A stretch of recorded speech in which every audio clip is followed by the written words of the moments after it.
While in Bixby, firefighters scrambling this afternoon to put out flames at a former golf course. News Channel 8's Ryan Stockett joins us now from the area with the very latest. Ryan.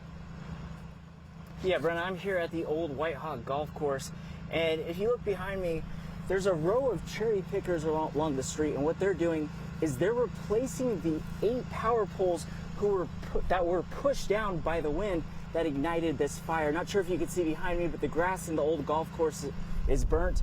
We spoke with the city of Bixby. They sent us the statement saying that no structures were damaged in this fire and that fire crews were able to put that fire out. We also spoke with a resident who was left without power when these power poles were knocked down.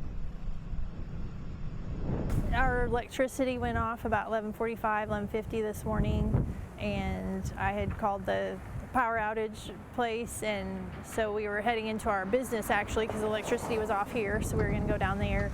And my husband called me, and he's like, I think we need to evacuate just as a precaution because of all the fires even around in the area, not to take any chances.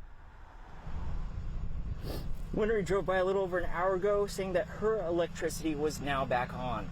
Live in Bixby, Ryan Stockett, News Channel 8.